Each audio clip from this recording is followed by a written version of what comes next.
Nature Mantra BP sugar thyroid reversal Nature మంత్రతో సాధ్యం. అప్పట్లో నాకు అంత సీరియస్గా నేను అంటే ఈ మల్టిప్లికేషన్ తర్వాత ఇవన్నీ నేను చేయలే సార్. సో నేను మీకు చెప్పాను కూడా, నేను డబ్బు విషయంలో ఏంటంటే ఇండస్ట్రీలో ఉండాలి తప్ప డిమాండ్ సినిమా ఆపేయడం లేకపోతే అది చేయడం ఇవి చేయడం అవన్నీ నేను చేయలే. కొన్ని లాస్ట్ మినిట్లో కొన్ని ప్రొడ్యూసర్స్ నాకు ఇవ్వలేదు, అది పోలేదు. సో ఫైనాన్షియల్గా చెప్పాలంటే నేను పెద్ద సౌండ్ నేను చెప్పను. I'm just okay. అసెట్స్ అనేది ఉన్నాయి, అక్కడక్కడ నాకు అసెట్స్ ఉన్నాయి. సో అంత ఫైనాన్షియల్గా ఎవరితోనో కంపేర్ చేయాలి లేకపోతే ఆ విధంగా మనం ఒక ఇది ఉందని చెప్పి మట్టుకి నేను చెప్పను. బట్ సోహన్ బాబు గారు ఆయన అడ్వైస్ ఇవ్వడం ఇచ్చారు. బట్ ఆయన ఇచ్చిన అడ్వైస్ అందరికీ అది కుదరలే. ఎందుకంటే నాకు చేశాను దోషి నిర్దోషి సినిమాలో. సో చెప్పినాడు కూర్చో, ఆయన డాక్టర్ మా మదర్ స్టూడెంట్, మృదుల అని చెప్పి మా మదర్ స్టూడెంట్. సో దోషి నిర్దోషి సినిమాలో నాకు ఫస్ట్ పరిచయం అయ్యారు. పరిచయం అయినప్పుడు ఆయనకి ఎల్ఐసి పాలసీస్ అన్ని బాగా చేసేవారు అనమాట. అప్పట్లో అదే ఇన్వెస్ట్మెంట్, అదే బాండ్స్ ఇవన్నీ అలా అది అన్నీ ఆయనకి చెప్పేవారు. బట్ సేమ్ టైం సోహన్ బాబు గారు ఆయన లైఫ్ స్టైల్ కూడా వేరే అండి. ఆయన అన్ని branded shirts, branded shoes, branded glass, perfumes ఇవన్నీ చాలా క్లాస్, చీప్ ఇది ఉండదు ఆయనకి. అప్పట్లో కారు కూడా ఏంటంటే ఆయన మంచి మాడిఫైడ్ కారు ఇలాంటివన్నీ ఆయనకి ఇది అంటే ఆ షోక్ ఉండేది అనమాట. ఆయన కూడా చెప్పేవారు లైఫ్లో ఇంత సేవ్ చేయాలి, ఇంత మనం ఏంటంటే స్పెండ్ చేయాలి. ఆ స్పెండింగ్ ఎవరంటే వేరే వాళ్ళ మీద కాదు, మన మీదే చేయాలి. మనం మంచి ఆర్టిస్ట్ కాబట్టి మంచి బట్టలు, మంచి బయటికి వెళ్ళినప్పుడు మనం సినిమా షూటింగ్ బట్టలు వేరే, మన స్టైల్ ఇలా అలా ఉండాలి అని చెప్పేవారు. పర్ఫ్యూమ్స్ అన్నీ ఆయన దగ్గర బాగా నాకు చెప్పేవాడు. ఆయన పర్ఫ్యూమ్స్ ఏమేమి పర్ఫ్యూమ్స్, గ్లాసెస్ ఎస్పెషలీ ఆయన గ్లాసెస్ పిచ్చి బాగా ఉండేది. సో అట్లా ఆ లైఫ్ కూడా ఎంజాయ్ చేశాను, ఈ లైఫ్ కూడా ఎంజాయ్ చేశానండి. ఆ బ్యాలెన్స్ కూడా పర్ఫెక్ట్ లైఫ్. పర్ఫెక్ట్ లైఫ్ ఎక్కడ చెప్తున్నానంటే ఫ్యామిలీని ఆయన ఎప్పుడు సినిమా ఫీల్డ్కి తీసుకురాలి సార్. ఫ్యామిలీగానే ఉండేది. ఆయన మట్టుకు వచ్చి సినిమాకి వచ్చేసి మళ్ళీ వెళ్ళిపోయేవాడు. సోహన్ బాబు ఫ్యామిలీని ఎక్కడన్నా మీరు సినిమాలు చూసారా? లేదు సార్, ఉండదు. ఫ్యామిలీ. మొన్న రీసెంట్గా ఆయన మనవడు డాక్టర్ అయ్యి బయటకు వచ్చాడు. లేకపోతే ఫ్యామిలీ ఎప్పుడు బయటకు రా, కొడుకు కానీ కూతురు కానీ ఎవరు రాలేదు. హీరో సుమన్ గారు కూడా ఈ విషయంలో సోహన్ బాబు గారిని ఫాలో అవుతున్నారు. 100% సార్. ఫ్యామిలీగానే ఉంటుంది. పని అంటే పని అంటే ప్రోగ్రాము, ఫంక్షన్. ఎందుకంటే ఆ ఫ్యామిలీ లైఫ్ అనేది డిస్టర్బ్ అవ్వకూడదు. వర్క్ ఇంటికి వెళ్దు, ఇల్లు వర్క్కి రాదు. నేను వర్క్లో ఉన్నప్పుడు ఇంటి నుంచి ఫోన్ రాదు, నేను ఇంటికి వెళ్ళినప్పుడు ఆ ఫోన్ అక్కడికి రాదు. అది వేరే మనిషి ఉన్నారు, వాళ్ళు చూసుకుంటారు. అంత అవసరం అయితే తప్ప. అంటే ఇప్పుడు సెల్ ఫోన్ ఉంది కాబట్టి మెసేజ్, ఎమర్జెన్సీ, వాట్సాప్ మెసేజ్, మాట్లాడాల్సిన పని లేదు, వాట్సాప్ మెసేజ్. ఫ్యామిలీకి ఒక ఫ్యామిలీ దొరకడం అనేది చాలా అదృష్టం సార్. ఒక భార్య, పిల్లలు. ఎందుకంటే ఇప్పుడు చూస్తున్నాను కదా, అన్ని సిస్టమ్ మారిపోయింది. తల్లిదండ్రులను ఎవరు అంటే గమనించట్లేదు, మాట్లాడడం. ఎందుకంటే 2 సైడ్ల మిస్టేక్ ఉంది. ఎవరికి వాళ్ళు తల్లిదండ్రులు బిజీ అంటున్నారు, ఫారెన్ అంటున్నారు, ఆ ఫంక్షన్ అంటున్నారు, ఈ మీటింగ్ అంటున్నారు. మరి ఎప్పుడు మీరు పిల్లలతో టైం స్పెండ్ చేసి, పిల్లలు ఎవరితో మాట్లాడాలి? పక్క ఇంటి వాళ్ళతోనా, పని వాళ్ళతోనా, ఎవరితో? అది అర్థం చేసుకోవాలి. 50% ఫాల్ట్ పేరెంట్స్. మీరు చెప్తారు పేరెంట్స్ పిల్లలు నన్ను పట్టించుకోవట్లేదండి, పిల్లలు నన్ను తిడుతున్నారండి, పిల్లలు కొట్టడానికి వచ్చారండి. ఎందుకు వస్తారు కొట్టడానికి? ఎందుకు తిడుతున్నారు? మీరు ఎన్ని రోజులు ఉన్నారు పిల్లలతో? నేను అందుకే చిన్నప్పుడు ఉన్నప్పుడే, మా పాప చిన్నప్పుడు ఉన్నప్పుడే నేను ఇంటికి వెళ్తే ఆవిడ స్కూల్ నుంచి వస్తే ఆవిడతో నేను టైం స్పెండ్ చేసేవాడు. ఏదో స్కూల్ నుంచి బుక్స్ అది ఇది ఏదో అట్లా ఇట్లా. తర్వాత ఆవిడ ఫ్రెష్ అప్ అయిపోయి గిడుకున్నప్పుడు ఆవిడతో కొంచెం ఆడుకోవడం. అంటే ఆ కనెక్షన్ నేను ఎప్పుడూ మెయింటైన్ చేశాను సార్. ఇంక్లూడింగ్ ఆవిడ స్కూల్ బస్లో ఎప్పుడైతే దిగుతుందంటే, నాకు షూటింగ్ లేకపోతే కారు తీసుకొని నేను మెయిన్ రోడ్కి వెళ్ళిపోయి ఆవిడ పికప్ చేసి నేను తీసుకొచ్చేవాడు. సో ఆవిడ మైండ్లో నాన్నగారు ఫ్రీగా ఉన్నప్పుడు నన్ను చూసుకున్నారు, బిజీగా ఉన్నప్పుడు ఆయన చూసుకున్నారు. ఖచ్చితంగా అటాచ్మెంట్ ఉంటుందిగా, ఇప్పుడు ఉంటుంది. అందుకే ఈరోజు చాలామంది అంటారు డాక్టర్ అంటే మీరు టెన్షన్ కదా అన్నారు. డాక్టర్ అంటే నాకు 10 సన్స్ అన్నాను. టెన్షన్ కాదు, 10 సన్స్.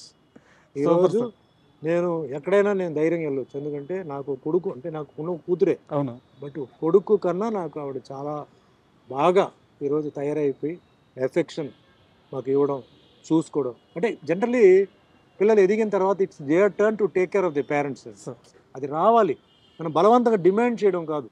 నన్ను చూసుకో, నాకు అది ఇది నన్ను చూడట్లేదు చెప్పడం కాదు, అది మనసాగా రావాలి. దానికి మనం ముందే దానికి ఏంటంటే మనం ముందు అక్కడ కాంట్రిబ్యూషన్ ఇవ్వాలి. చిన్నప్పటి నుంచి వాళ్ళని చూసుకోవడం, స్కూలు మంచిది, ఫుడ్, బయటికి తీసుకెళ్ళడం, టైం స్పెండ్ చేయడం. అండ్ ఈరోజు ఆ ఉమ్మడి కుటుంబం లేదండి. ఒకప్పుడు ఉమ్మడి కుటుంబం ఉంటే తాతగారు, నానమ్మ ఉండేవారు. అవును. తల్లిదండ్రులు లేనప్పుడు వాళ్ళు వెళ్ళి వాళ్ళతో అటాచ్మెంట్ కేర్ చేసేవాళ్ళు. వాళ్ళకి మంచి మెసేజ్ ఇచ్చేవారు, ట్రైన్ చేసేవారు. అవును. ఈరోజు ఎక్కడ ఉన్నారు? వాళ్ళకి దూరం పెట్టాము, ఇంట్లో ఎవరు లేరు, లేదా ఇంట్లో పని వాళ్ళు ఉంటారు. సార్ ఇంట్లో మనమే ఉండట్లేదు కదా, మనం లేవు కాబట్టి వీళ్ళు ఉంటున్నారు, వీళ్ళతో అటాచ్మెంట్ పెరిగిపోతుంది. నెక్స్ట్ నైబర్ పిల్లలు ఎలా తెలియదు, లేదు ఫ్రెండ్స్, వాళ్ళ మెంటాలిటీ ఏంటో తెలియదు. So I don't blame children అండి, ఐ బ్లేమ్ పేరెంట్స్ ఆల్సో 50%. చెప్పాలి ఇది కరెక్ట్ కాదు, ఇది కరెక్ట్, మీకు ఎంత ఇవ్వాలో అంతే ఇవ్వాలి. స్పాయిల్ చేసి అయ్యో నేను ఎక్కువ డబ్బు ఇచ్చానండి అందుకే ఇలా అయిపోయింది, ఎక్కువ ఫ్రీడమ్ ఇచ్చానండి, ఫ్రీడమ్ ఇవ్వాలి. ఎప్పుడు ఇవ్వాలి? వాళ్ళకి ఆ మెచ్యూరిటీ ఏజ్ వచ్చిన అప్పుడు ఇవ్వాలి. నువ్వు ముందే ఇచ్చేస్తే వాళ్ళకి ఏం తెలుస్తుంది వాళ్ళకి? సో అట్లా మన సైడ్లోనే మిస్టేక్ ఉంది, అది కరెక్ట్ చేసుకోవాలి. అన్నీ అట్లా చేసి కూడా పిల్లలు చూసుకోకపోతే నిజంగా దురదృష్టం. అండ్ పేరెంట్స్ని నేను ఎప్పుడు చెప్తానండి, పేరెంట్సే దేవుడు సార్. మనం ఎవరెవరో కాళ్ళ మీద పడుతున్నాం, పేరెంట్స్ కాళ్ళ మీద పడుతున్నావా? పడట్లేదు. పేరెంట్స్ కాళ్ళు ఆశీర్వాదం తీసుకుంటే జీవితంలో ఎక్కడికో తీసుకెళ్తుంది. వాళ్ళకి తిరిగి ఇచ్చేది డబ్బు కాదండి, తిరిగి ఇచ్చేది వాళ్ళకి అభిమానం, ప్రేమ, గౌరవం. అయితే గౌరవం అని చెప్పి ప్లాట్ఫామ్ మీద ఎక్కి ఏదో వాళ్ళ పూలదండ వేయడం కాదు. ఇంట్లోనే వాళ్ళని హగ్ చేయండి, వాళ్ళతో మాట్లాడండి, కూర్చోండి, వెళ్ళేటప్పుడు దేవుడిలాగా వాళ్ళ కాళ్ళు ఉంటుకోండి. మోస్ట్ పవర్ఫుల్ బ్లెస్సింగ్ తల్లిదండ్రుల ఆశీర్వాదాలు, మోస్ట్ పవర్ఫుల్ బ్లెస్సింగ్. అది ఎవరు ఇవ్వలేరు, ఓన్లీ ఒక తల్లిదండ్రి ఇవ్వగలుగుతారు. కాబట్టి ఇదివరకు చేయకపోతే ఇప్పుడైనా చేయండి, ఆ ఆశీర్వాదం పవర్ చూసుకోండి. లేదు చనిపోయారు అన్నప్పుడు కూడా వాళ్ళ ఆత్మని ప్రార్థించి, నేను ఏదో తెలిసో తెలియకుండా తప్పులు చేశాను, నన్ను క్షమించు, నన్ను కాపాడు అని చెప్తే జవాబు తప్పకుండా వస్తుంది. ఎందుకంటే ఒకరు జీవితంలో పైకి వెళ్ళలేకపోతున్నారు, కారణం ఏంటంటే ఆడ తల్లిదండ్రులు కన్నీళ్ళు ఉంటుంది, తల్లిదండ్రుల శాపం ఉంటుంది. మీరు చెప్తుంటే నేను చాలా ఎమోషనల్ అవుతున్నాను. ఎందుకంటే అంటే ఈ ప్రస్తావన మళ్ళీ తీసుకొస్తున్నాను. మీరు 6 నెలల పాటు జైల్లో ఉన్నప్పుడు మీ అమ్మగారు ఆమె ఎంతమంది రాజకీయ నాయకుల్ని, ఎంతమంది లాయర్లని, ఎంతమంది పెద్ద పెద్ద పారిశ్రామికవేత్తలని ట్రైన్ చేసిన ఒక ప్రిన్సిపల్ ఆమె. ఆ 6 నెలల కాలంలో మీ అమ్మగారు చేసిన ఒక ఫైట్ ఉంటుంది చూడండి సార్. ఈరోజు చూసుకుంటే మనకి మలయాళ సినిమాల్లో డాక్యుమెంటరీస్ వస్తుంటాయి. ఒక ఉమెన్ స్ట్రగుల్ అయ్యి తన కుటుంబాన్ని ఎలా కాపాడుకోండి, తన భర్తను ఎలా కాపాడుకుంది, తన బిడ్డను ఎలా కాపాడుకుందని. ఏ సినిమాకి తక్కువ కాని ఒక జర్నీ చేశారు ఆమె 6 నెలల్లో. ఒక గవర్నర్ గారిని కలవడం అయితే ఏమి, డిపార్ట్మెంట్ని ఎదిరించడం అయితే ఏమి, ఆ లూప్ హోల్స్ పట్టుకొని ఫైట్ చేయడం అయితే ఏమి. అండ్ మీ సినిమాల్లో ఒక పాట ఉంటుంది, అమ్మని మించిన దైవం ఉండదు. 20వ శతాబ్దం సార్, 20వ శతాబ్దం. చిన్నప్పుడు మా అమ్మగారు స్కూల్కి వెళ్తుంటే బ్యాగ్ తీసుకొని పక్కన పెట్టి, ఈ పాటను, ఈ సినిమా చూడు, ఈ సంవత్సరం మొత్తం నువ్వు స్కూల్లో ఏమి నేర్చుకుంటావో అంతకంటే ఎక్కువ ఈ ఒక్క పాటలో ఉంటుంది అని కూర్చోబెట్టారు నన్ను, బాగా గుర్తు. సో మీ అమ్మగారి గురించి ఏం చెప్తారు? సో గాడ్ అండి, జగన్ గాడ్. మా ఫాదర్ ఏంటంటే, మా మదరు నాకు బెస్ట్ ఎడ్యుకేషన్ రావాలి చెప్పి చెన్నైలో చర్చ్ పార్క్ కాన్వెంట్ ఉండేది. అప్పుడు ఆవిడ ఓన్లీ లెక్చరరే, అక్కడ స్కూల్ ఫీజు చాలా హై, ఎంటైర్ శాలరీ నా స్కూల్ ఫీజుకి వెళ్ళేది. అబ్బా. నాన్నగారు శాలరీతో బతికాం. ఆవిడ బేసిక్ ఎడ్యుకేషన్ మట్టుకి కాంప్రమైజ్ లేదు చెప్పేది. 6th క్లాస్ తర్వాత నేను కళాక్షేత్ర అనే స్కూల్, గురుకులం సిస్టమ్, దానికి వెళ్ళాను. అప్పుడు అంత ఫీజు లేదు.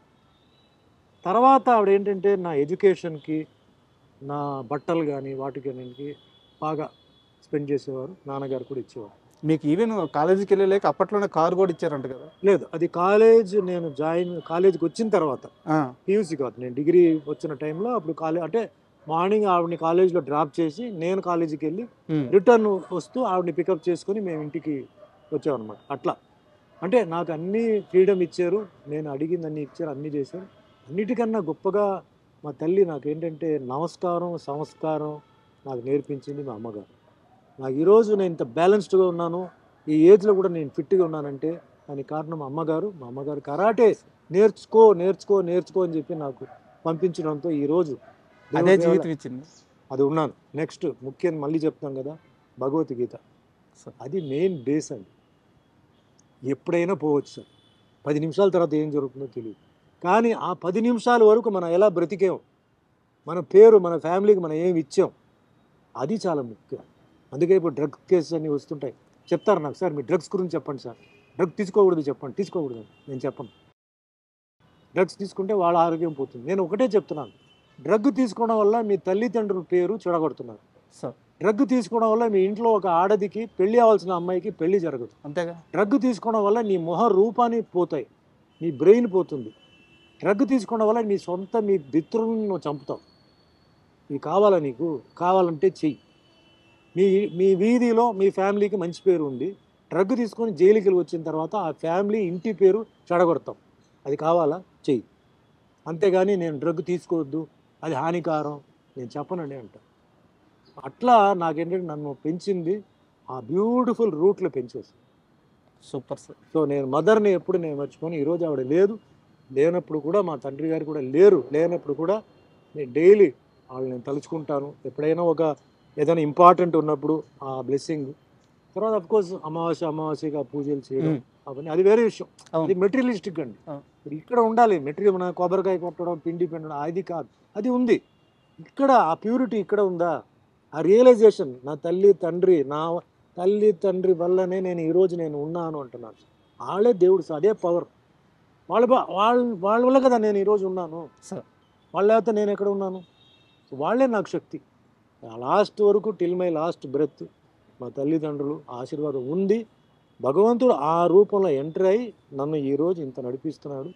అదే నేను నమ్ముతున్నాను, అదే నా నమ్మకం కూడా. తల్లి తండ్రి కంట్లో మటుకు ఎప్పుడు కంటి నీళ్ళు ఉండకూడదు.